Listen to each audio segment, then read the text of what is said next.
Voilà, retour maintenant à Cannes avec Yves Mourouzi. Yves, connaît-on le palmarès de ce festival? Eh bien, mon cher Jacques, vous allez vivre en direct la proclamation de ce palmarès. Il y a quelques secondes, Jean-Claude Carrière, membre du jury, est venu s'asseoir à côté de moi en compagnie de M. Favre-Lebray. Alors, voyons ce palmarès 1981. Alors, le prix du meilleur second rôle masculin va à Ian Holm pour le film Chariot de feu de Hugh Hudson.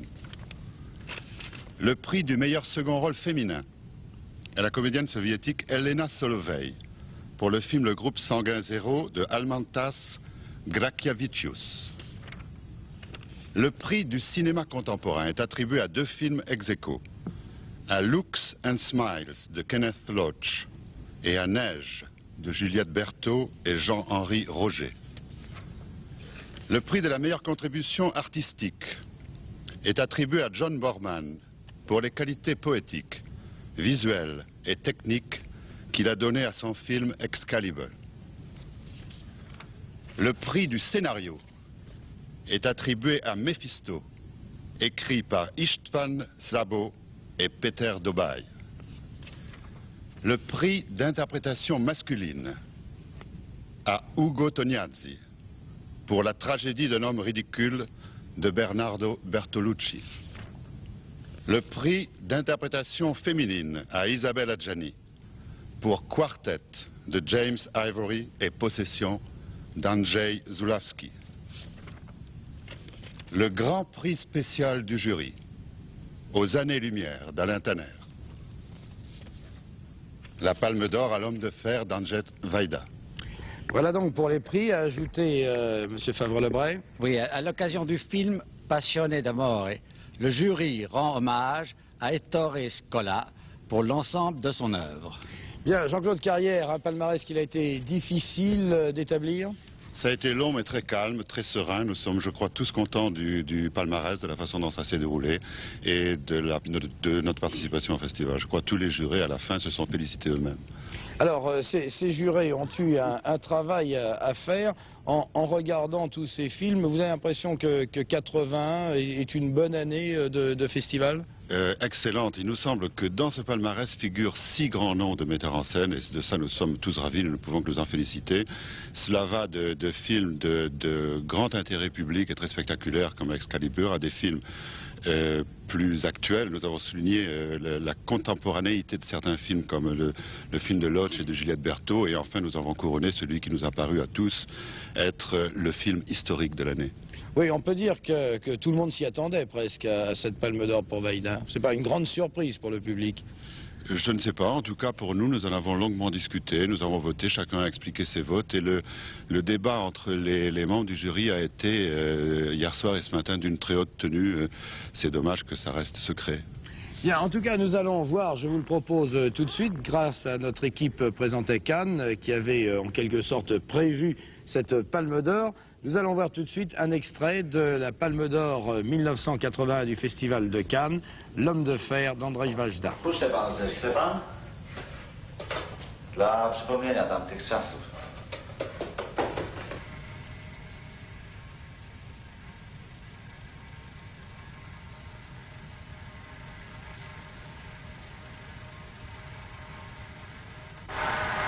To się powinno puszczać w kółko i w kółko. Wszystkim robotnikom w Polsce. Żeby już nie mieli złudzeń.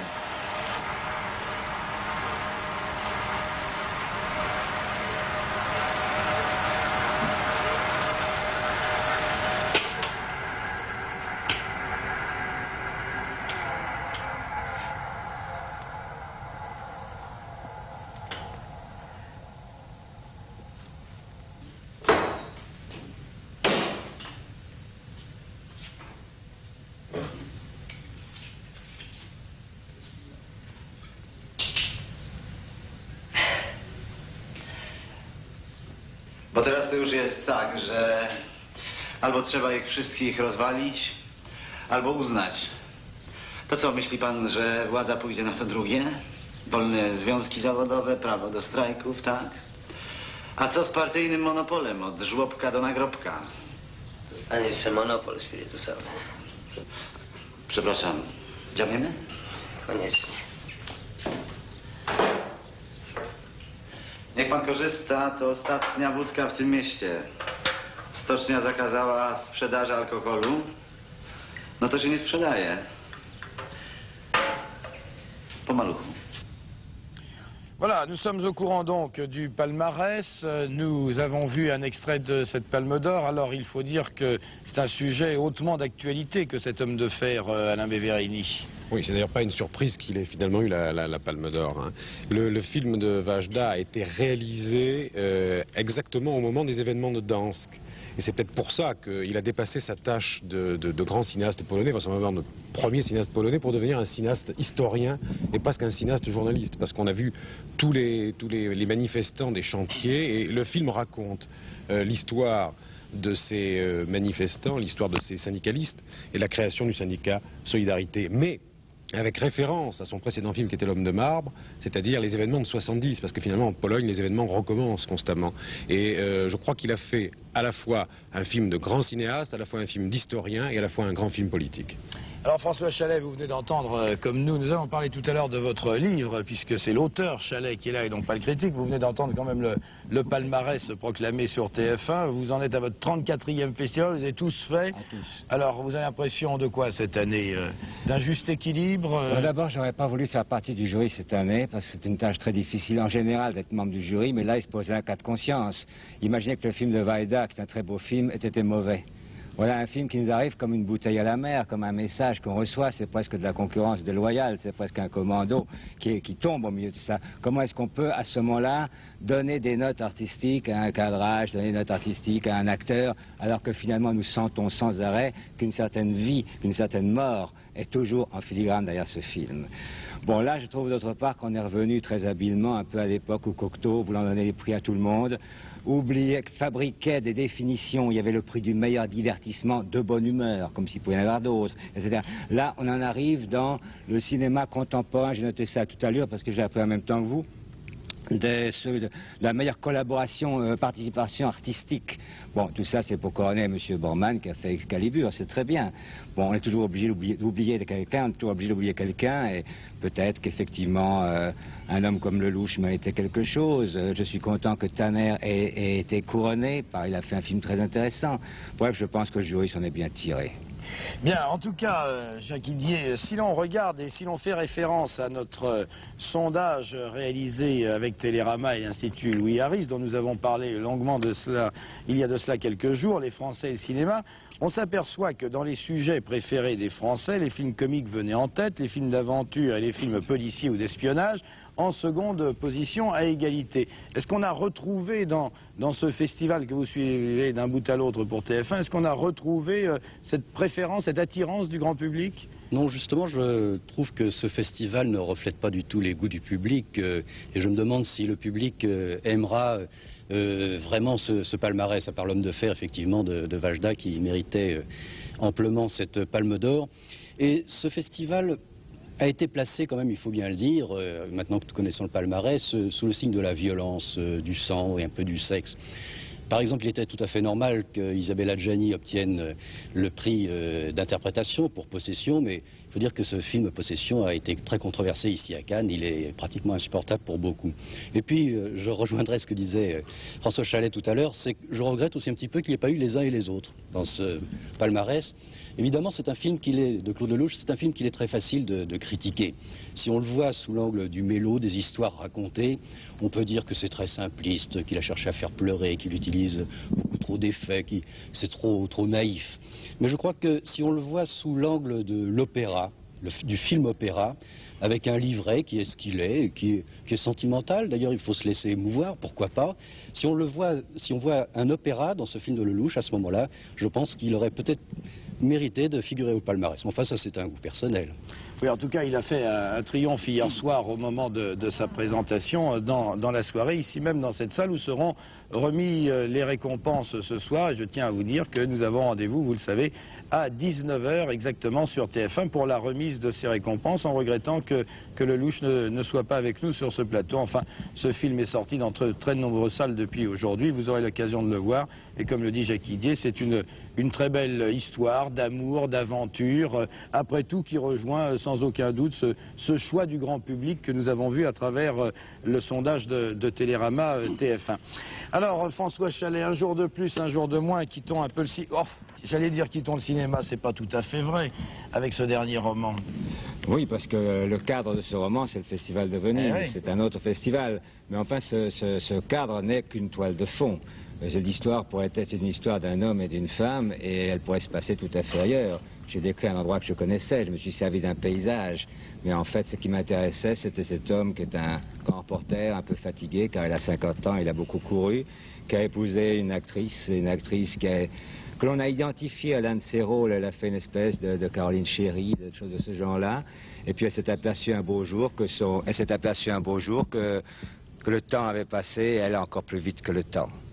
Alors, si on situe bien l'action dans son cadre, on se demande si le Chalais qui écrit et qui écrit beaucoup de choses, nous allons y revenir, n'est pas un peu comme ce héros que vous considérez comme insituable. C'est le terme que vous employez. Bon, c'est vrai. Je pense que cet homme est un homme indépendant. Je pense que c'est une race qui existe encore. Et j'espère que nous en faisons partie, mon cher Morosi, et pour très longtemps. Alors, insituable, mais est-ce que ce n'est pas aussi l'occasion, ce roman, car il s'agit vraiment d'une histoire, est-ce que ce n'est pas l'occasion de dire un certain nombre de choses? J'avais mis livre prétexte à dire l'armement, la course aux armements, la politique, le journalisme, la pollution, la technicité japonaise, enfin, il y a un regard d'humaniste sur notre époque à travers cette histoire. Si vous voulez, il est évident qu'étant donné son âge, mon héros s'aperçoit tout d'un coup qu'il appartient à une époque qui peut-être est en train de tourner une page, que l'histoire a viré, et il se dit pourquoi, pourvu que je sois encore dans le prochain wagon, mais il n'en est pas très sûr. C'est pas moi du tout. Mais je veux dire que c'est normal qu'il se pose des questions. D'un autre côté, c'est un journaliste, il assistait à des spectacles tellement terribles. Vous savez, quand nous revenions, par exemple, avec mes camarades du Vietnam ou d'endroits comme ça, on arrivait en France, on essayait de raconter nos histoires, on avait encore les yeux remplis de ces images terribles, et on disait c'est terrible, on ne peut plus trouver une place pour ranger sa voiture, ou l'essence va augmenter, on s'en foutait complètement. Et on était plutôt découragés de tout ça. Et je crois qu'on en est un peu arrivé là. Il faut être à Venise pour regarder son temps? Ben, Venise, c'est un endroit... J'ai dit tout à l'heure, j'aimerais bien être critique littéraire et écrire à Florence. Oui, c'est vrai. Ce que j'ai cherché toute ma vie, c'est la liberté. La liberté, c'est justement de ne pas avoir de bureau. La liberté, c'est de ne pas avoir de patron. La liberté, c'est de ne pas avoir d'employé. La liberté, c'est de ne pas être riche et pourtant d'avoir de quoi vivre. La liberté, c'est de pouvoir travailler où on a envie de travailler. Et si ce travail ne ressemble plus du travail, c'est merveilleux. Vous êtes écrivain, vous partez pour Florence, vous écrivez un livre, on dit comme vous travaillez bien et vous êtes tout le temps dans des musées. C'est fantastique. Un jour de plus, un jour de moins, un roman aux éditions Hachette, signé François Chalais.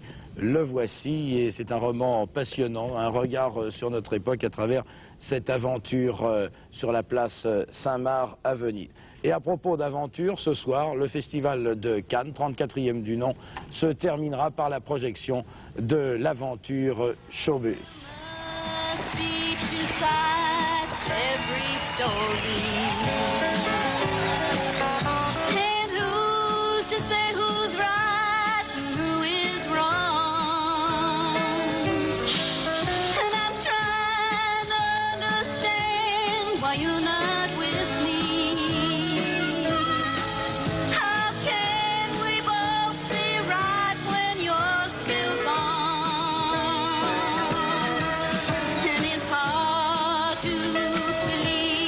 It's all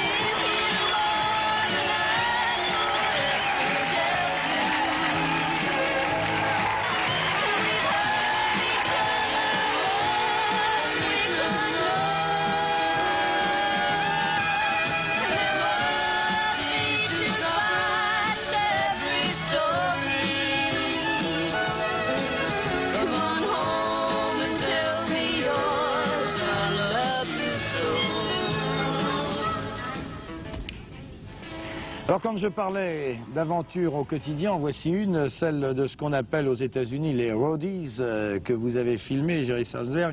Il faut dire que nous devons déjà à Salzberg, qui présentera son film en clôture du festival ce soir, L'Épouvantail, Palme d'Or à Cannes en 73, Panic à Needle Park ou Le Portrait d'un enfant déchu. It's a real adventure, this movie, Jerry? Oh yes. Oui, certainement. J'ai passé 2 mois, un peu plus même, à voyager sur les routes et j'ai vécu une expérience particulièrement riche pour moi. Je ne comprenais même pas de ce dont il s'agissait. Je ne savais pas ce qu'était une route jusqu'au moment où j'ai effectivement quitté cette route et j'ai voulu y retourner. The roadies, it's a very popular way of life in America. C'est une vie très populaire aux États-Unis, très connue, celle des roadies. Je crois que pour certains, c'est effectivement une chose très populaire. Pour les musiciens, par contre, qui voyagent d'une ville à l'autre, ils ne peuvent voyager autrement que par la route. Ils ne peuvent pas prendre l'avion tout le temps. Car en fait, les gens doivent, lorsqu'ils sont chez eux, lorsqu'ils ont des familles, y songer. Ils sont dans des motels, sur la route, dans les hôtels, et ils sont avec leurs copains et jamais, en quelque sorte, ils n'ont de responsabilité affective. Et je pense que c'est une chose peut-être qui les attire davantage. Willie Nelson is the hero of this movie. Willie Nelson est l'acteur principal de ce film. He's a singer? Oui, c'est un chanteur, effectivement. Et c'est même une légende aux États-Unis. C'est un caractère un peu secret. C'est un renégat, en quelque sorte, et il est venu à l'époque moderne, mais continue à transporter en lui-même quelque chose d'ancien. What are you doing now? Qu'est-ce que vous préparez maintenant? Je suis en train de préparer une comédie politique. Ah bon? Oui, extrêmement blessante. About what? À propos de quoi? Eh bien, c'est en quelque sorte l'histoire d'un homme politique qui raconte la vérité. Ça arrive? It happens? Dans ma comédie, oui. Bien, merci Jerry Salzberg. Ce soir, donc, présentation de Showbus en conclusion de ce festival où je vous donne rendez-vous, vous le savez, à 19h pour la remise officielle en direct sur TF1 de ces récompenses devant toute cette salle de gala ce soir où seront réunies toutes les vedettes dont vous avez entendu parler. C'est Sean Connery qui remettra en direct tout à l'heure dans notre édition spéciale la Palme d'Or du 34e Festival de Cannes. La Palme va tout de suite à François Denetti à la Bourse de Paris.